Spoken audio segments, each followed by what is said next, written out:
এ কি মহারাজ, আপনি ওরকম কাঁদছেন কেন? আমার তো খুব কষ্ট হচ্ছে, বুকের বাঁদিকটা। যত সব ঢং।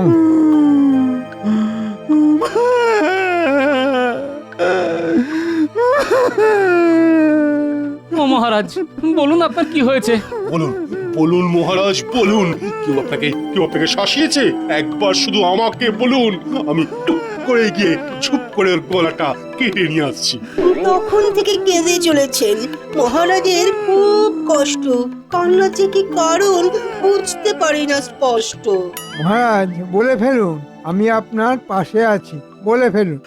আমার আমার খাজাঞ্চি খুব শরীর খারাপ, ও তাই নিজের দেশের বাড়ি চলে গেছে। কুসুম অসুস্থ হয়ে পড়েছে, তাই তো আমিও খুব চিন্তায় পড়ে গেলাম। কে কে এখন রাজকোষের দায়িত্ব নেবে? এই তো মহারাজ, আপনার সামনে জল জ্যান্ত দাঁড়িয়ে আছি, আমি ছাড়া আর কে দায়িত্ব নিতে পারে বলুন? না মহারাজ, ন্যাড়া বেলতলায় একবারই যায়। আপনি অনেকবার মন্ত্রীকে দায়িত্ব দিয়ে ভুগেছেন।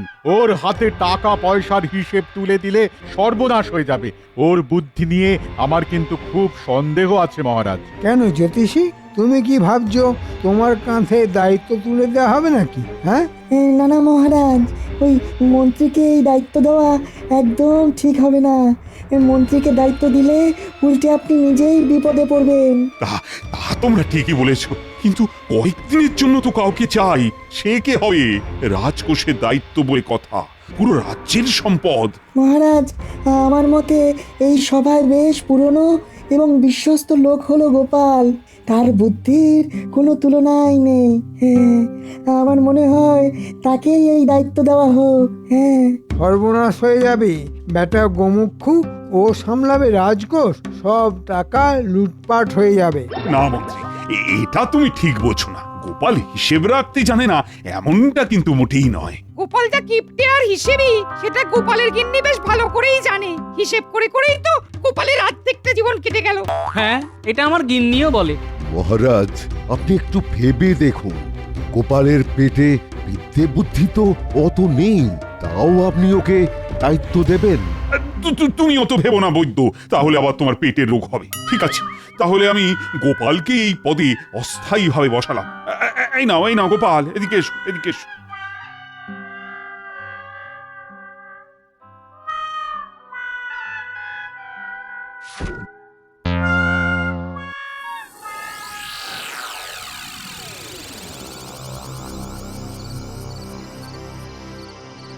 বুঝলে রাজবৈদ্য, গোপাল আমার জীবনটা সব সময় কষ্টের মধ্যে রেখে দিয়েছে। মন্ত্রী হয়েছি ওই নামেই। কিন্তু শেষ পাতে দাও মেরে চলে যায় ওই গোপাল। তাই কি করে রাজকোষ লুট করা যায় সেই পরিকল্পনা করতে হবে।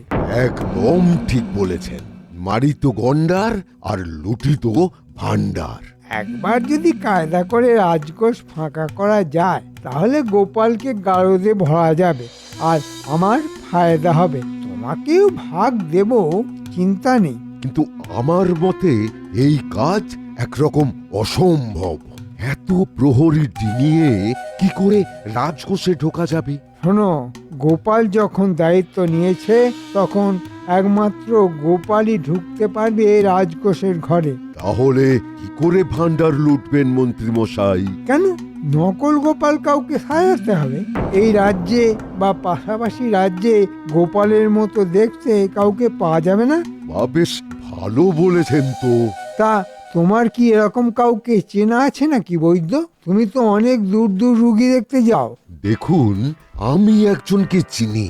মানে অনেক দিন আগে ওই খাম্বাজ রাজ্যে এক রোগীকে দেখতে গেছিলাম। বেশ অনেকটাই গোপালের মতন দেখতে। নামটা তার ওই হারাধন। তবে আবার কি? তবে ওই ব্যাটার গায়ের রংটা একটু কালো। সে কায়দা করে ময়দা মাখিয়ে সাদা করা যাবে। তা গোপালের মতো দেখতে ওই লোকটাকে দেখতে যাবেন নাকি? হ্যাঁ, তাহলে আজকে রাতেই চলো, দেখে আসি। ঠিক বলেছেন, ওই শুভ কাজে দেরি করতে নেই। চলুন চলুন। আমি ঘোড়ার গাড়ির ব্যবস্থা করে নিচ্ছি, তুমি আমার সাথে ঘোড়ার গাড়িতেই যাবে। আজকের রাজসভায় সবাই আমাকে সমর্থন করলো, কিন্তু বৈদ্য আর মন্ত্রী করলো না। হুম এ তখন থেকে কি বিড় করছো? জ্বর ছাড়াচ্ছি। তোমার তো টাক মাথা, ওতে আবার কি জট পড়বে, আবার কি ছাড়াবে? এই জট সে জট নয় গিন্নি, এক জটিল জট। আজকে রাজসভায় মহারাজ আমাকে একটা বড় দায়িত্ব দিল, রাজকোষ সামলানোর হিসাব নিকাশ করার দায়িত্ব। বাহ, বেশ ভালো তো। দায়িত্ব যখন বাড়লো তখন কিছু বেতন নিশ্চয়ই বাড়বে। সেটা বড় কথা নয় গিন্নি, আসল কথা হলো মহারাজের এই সিদ্ধান্তে মন্ত্রী আর বৈদ্য মোটেই খুশি হয়নি।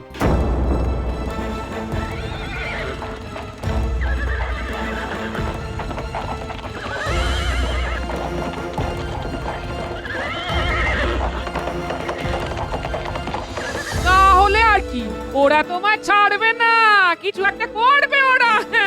ঠিক বলেছ, ওরা আমার পিছনে লেগে সর্বনাশ করার চেষ্টা তো করবেই, তাই আমাকে আরো সতর্ক হতে হবে গিন্নি। ঠিক আছে, এ না হয় হবেক্ষণ। এখন হাত ধুয়ে খেতে বসো, অনেক রাত হলো, আমি খাবার বাড়ছি। হ্যাঁ আচ্ছা গিন্নি, বাড়ো।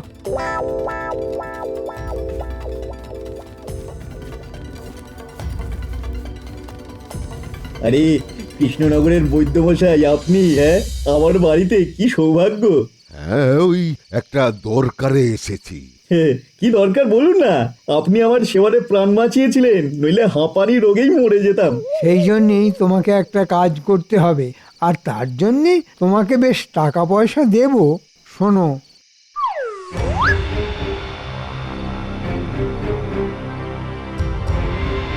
কি রাজি তো?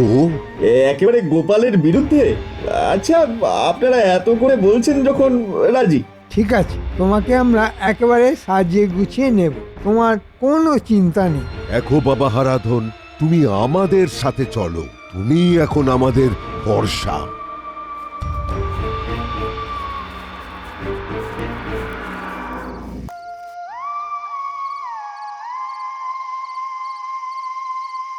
আমাকে অপদস্থ করার শুধুমাত্র একটাই উপায় আছে, আর সেটা হলো রাজকোষে চুরি করা। আরে কি গো, বলি ঘুমোবে কখন?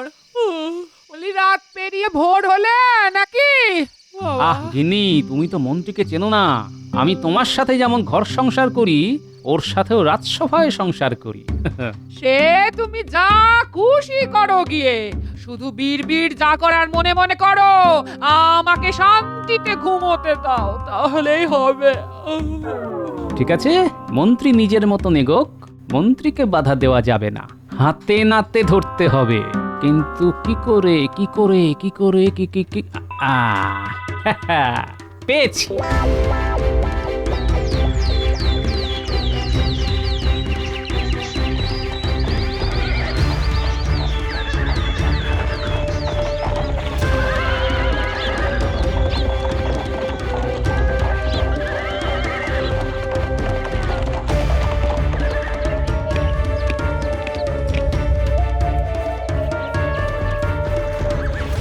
জীবনে প্রথমবার এত ভোরবেলা এত লোক আমার সাথে কথা বলতে এসেছে। বেশি কথা না বলে তোমাকে যেটা বলা হচ্ছে সেটা করতে হবে। একে চিনতে পারছো তো? আরে গোপাল দাদাকে কে না চেনে, তবে এ তো কালো মুখ। যাক, ঠিকই চিনেছো। আসলে গোপালের মাথায় একটা গন্ডগোল হওয়াতে নিজেকে চিনতে পারছি না। আমি ওষুধ দিয়েছি, খুব তাড়াতাড়ি সেরে উঠবে। আর বলো না, গোপাল বেশ অনেক দিন ধরে ওই সমুদ্রের ধারে গিয়ে বসেছিল। দিন রাত ওই রোদ আর নোনা জল খেয়ে একরকম কালো হয়ে গেছে। তোমাকে এই কালো গোপালকে সাদা করতে হবে। দেখুন, এই তল্লাটে যত যাত্রাপালা হয় তাতে সব আমার হাতে সাজানো লোকই নাটক করে, অভিনয় করে। এনাকে ঘষে মেজে রং করে পুরনো রূপ তুলে ধরা আমার কাছে তেমন কোনো ব্যাপার না। ঠিক আছে, তুমি কাজ শুরু করে দাও, আমরা গোপালকে নিয়ে যাব। ওকে এখন একটু চোখে চোখে রাখতে হবে, নইলে কখন আবার ওই সমুদ্র পাহাড়ে চলে যাবে কে জানে। ঠিক আছে, আপনারা ওই পিঁড়িতে বসুন, আমি এক্ষুনি কাজ শুরু করে দিচ্ছি। ঠিক আছে। শোনো, এরপর নকল গোপালকে লুকিয়ে রাখতে হবে। হ্যাঁ, তা তো নিশ্চয়ই।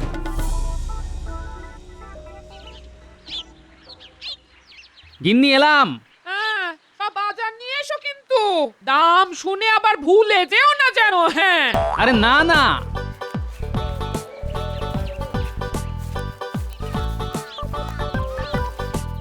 উফ, কাল রাতে দেরি করে ঘুমিয়েছি, এখনো মনে হচ্ছে ঘুমটা ঠিক কাটেনি। কি গোপাল দাদা, এখন কেমন লাগছে? আয়নায় দেখছো? কেমন লাগছে মানে? আর অকারণে নিজেকে আয়না দেখতে যাবো কেন শুনি? মাথায় চুলও নেই যে আঁচড়াবো, তা আয়না দেখার প্রশ্নই আসে না। না, তোমাকে জিজ্ঞেস করাই ভুল। তোমারটা আমার মাথা খারাপ। এসব কি যাতা বলছো বলো তো? আমার মাথা খারাপ কেন হতে যাবে? এত মাথায় চিন্তা করলে ওরকম একটু আধটু হয়। যাকে চেহারাটা যা করেছিলে যাচ্ছে তাই একেবারে বাবা। ভোরবেলা তোমাকে যা বানিয়ে দিয়েছি আবার আগের মতো লাগছে। এই কি যাতা বলছো বলো তো? আমি তো কিছুই বুঝতে পারছি না। ধীরে ধীরে সব বুঝবে, মাথাটা ঠিক হোক। যাই হোক, বৈদ্য মশাইয়ের ওষুধগুলো কিন্তু খেও, কেমন? এই দাঁড়াও দাঁড়াও দাঁড়াও দাঁড়াও, আমি পাগল? তোমাকে কে বললো? ওমা, সকাল সকাল মন্ত্রী মশাই আর বৈদ্যর সাথে এলে সব ভুলে গেলে? এরকম বদ্ধ পাগল আমি জীবনে দেখিনি বাবা। কয়েক ঘন্টার মধ্যেই মাথা থেকে সব হাওয়া। এ কি? ও, তার মানে মন্ত্রী নিশ্চয়ই আমার মতন দেখতে কাউকে সাজিয়ে নিয়ে এসেছে আর পরিচয় দিয়েছে আমার। কিন্তু এখন উপায়? কি গো, এরকম উন্মনা হয়ে কি বেড় করছো? ধুর, পাগলের সাথে কথা বাড়িয়ে লাভ নেই, আমি চলি। বেটা মন্ত্রী আর ওই নকল গোপালকে হাতে নাতে ধরতে হবে। আমাকে ফাঁসানোর জন্য এত বড় ষড়যন্ত্র? হ্যাঁ, এই তো পেয়ে গেছি।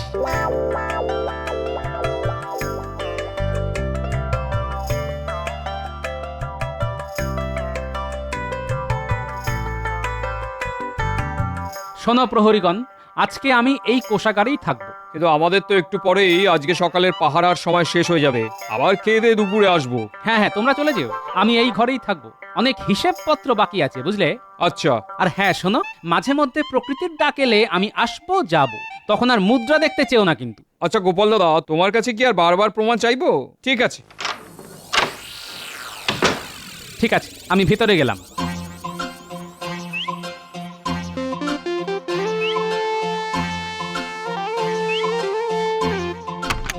ভরপেট খেয়ে এসেছি, ব্যাস আর কোনো চিন্তা নেই। সন্ধ্যের মধ্যে সব কাজ হয়ে যাবে। এবার আগে বেশ কিছু মোহর গয়নাগাটি বের করে ফেলি।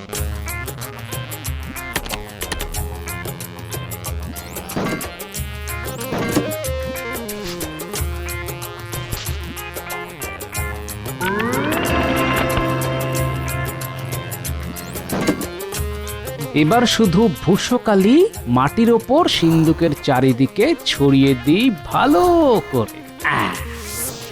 বুঝলে, আপাতত গোনাগুনতির কাজ শেষ, আবার পরে আসবো। আচ্ছা গোপাল দাদা, তাহলে আমরা ঘরের দরজায় তালা দিয়ে দিলাম। হ্যাঁ দিয়ে দাও, আমি এলে দরজা খুলে দেবে। আচ্ছা যাই, সন্ধে হতে চলল, এবার মন্ত্রীর বাড়ির কাছাকাছি গিয়ে অপেক্ষা করি।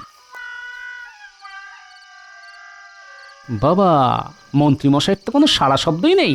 ঠিক আছে, কোনো চিন্তা নেই, পোটলাতে খাবার দাবার নিয়ে এসেছি, আপাতত সেগুলোর সৎ গতি করি।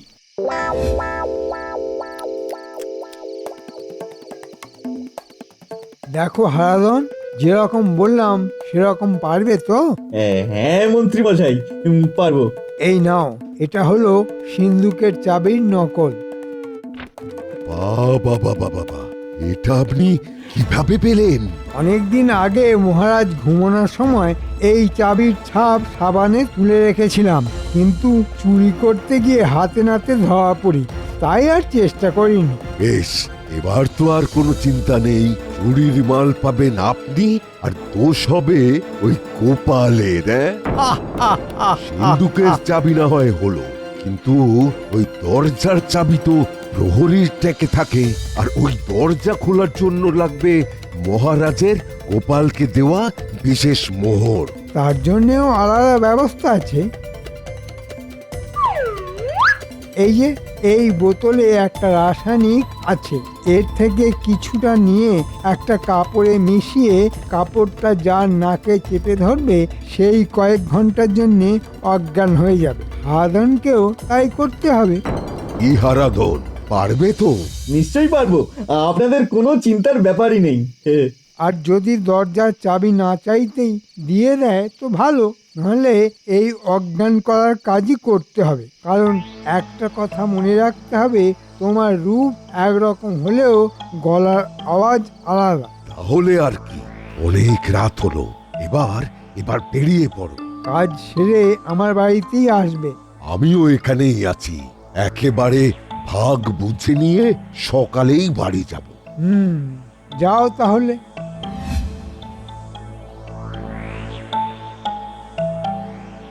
ও, তার মানে এই সেই নকল গোপাল। বাহ, একেবারে আমার মতোই তো লাগছে মুখ চোখ।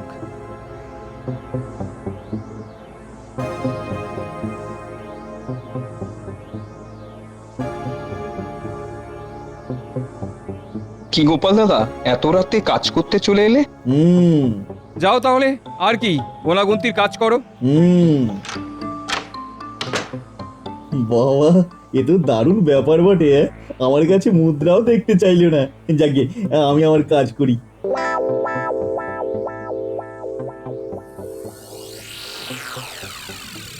বাবারে বাবা, কত সম্পত্তি! সব তো চারিদিকে ছড়িয়ে ছিটিয়ে রয়েছে। দেখি দেখি বড় থলে এনেছি, যত পারি সব ভরে ফেলি।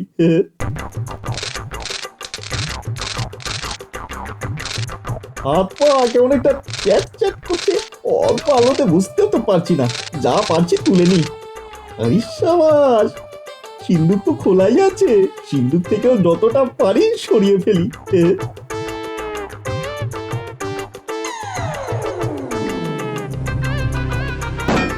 আর মোহর নেই তো? না, না না আর নেই।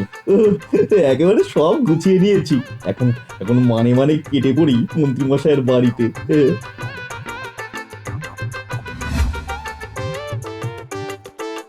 এই তো মোক্ষম সময়, প্রহরী বদলাচ্ছে। এই সুযোগে আমাকে রাজবাড়ি থেকে বেরিয়ে পড়তে হবে। যাও বাচ্চাধন, যাও। তুমি যাও মোহর নিয়ে, আমি যাই মহারাজের কাছে। একেবারে যেরকম চেয়েছি একদম সেই রকম। যাই, এবার গিয়ে মহারাজকে খবরটা দিয়ে দিই।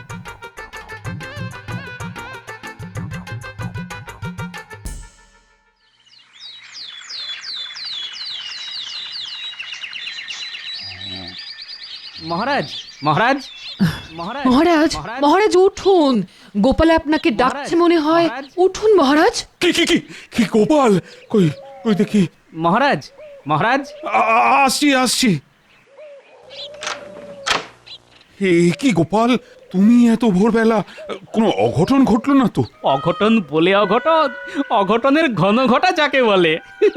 মহারাজ, রাজকোষে চুরি হয়ে গেছে। সে কি বলো কি গোপাল, তুমি থাকতে চুরি? বেড়ালের সামনে আমি ইচ্ছে করেই মাছটা রেখেছি যাতে বেড়ালটাকে হাতে নাতে ধরতে পারি। কি সব বলছো গোপাল, আমার মাথায় তো কিছুই ঢুকছে না। চলুন আমার সাথে, তাহলে একদম ছটছট করে মাথায় ঢুকে যাবে। হ্যাঁ হ্যাঁ হ্যাঁ হ্যাঁ, চলো তো দেখি।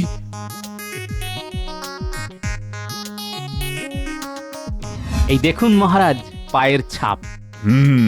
এবার বুঝেছি গোপাল। চল গোপাল, এবার এই পায়ের ছাপকে অনুসরণ করে এগিয়ে যাই।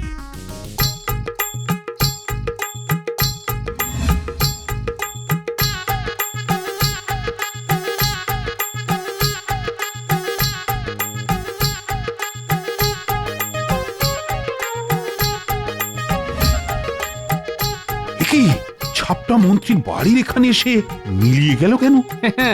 মহারাজ, বেড়ালটা এই বাড়িতেই ঘাপটি মেরে লুকিয়ে আছে। আচ্ছা, এবার বুঝেছি, এই সব মন্ত্রীর বুদ্ধি। শুধু কি মন্ত্রী মশাইয়ের একার বুদ্ধি? চলুন ঘরে গিয়ে দেখবেন, হয়তো দু একটা আরো হুলো বেড়াল বেরিয়ে আসবে। কে? বাইরে এসে দেখুন কে এসেছে। মানে মহারাজ, কোনো অসুবিধা হয়েছে নাকি?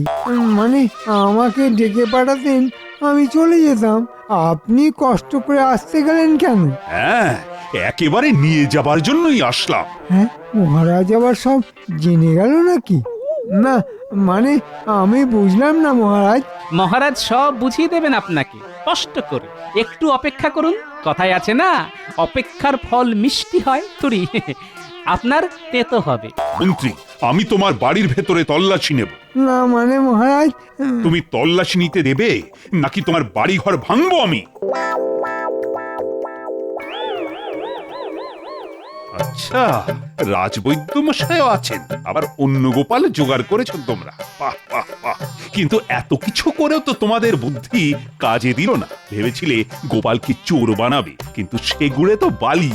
না মানে ওই মহারাজ ইয়ে মানে আপনি মানে আর কি করছেন রাজবৈদ্য মশাই? এবার সব শেষ। মন্ত্রী, তুমি তো বুঝোইনি যে গোপাল কত বড় বুদ্ধিমান। কোষাগারের নিচেতে ভূষকালি মাখিয়ে রেখেছিল, আর সেই কালি দেখে দেখে তোমার বাড়ি এলাম। এবার ধনরত্ন বার করে দাও, নইলে কিন্তু আমি বাড়ি ভাঙার নির্দেশ দেব। এই নিন মহারাজ আপনার সব মোহর। এই তো বেড়াল নিজে থেকে ধরা দিয়েছে। মহারাজ আমাদের ক্ষমা করে দিন মহারাজ। মহারাজ মহারাজ আমার ভুল হয়ে গেছে মহারাজ, আমার ভুল হয়ে গেছে। তোমাদের শুলে চড়াবো আমি। মহারাজ, এই নকল গোপালের কি হবে তাহলে? একদম আমার মতো লাগছে মহারাজ। না মানে মহারাজ, আমাকে মন্ত্রী মশাই আর রাজবৈদ্য বলেছিলেন এইসব করতে। আমাকে ছেড়ে দিন মহারাজ, আমাকে ছেড়ে দিন না। গোপাল, এবার এই নকল গোপালকে নিয়ে কি করা যায় বলো তো? আমি ভালো উপায় পেয়েছি মহারাজ। আমি ওর চুল কেটে দিচ্ছি, দেখবেন ও আর গোপাল নেই, বদলে গেছে। আমাকে ক্ষমা করে দিন মহারাজ, আমাদের ক্ষমা করে দিন।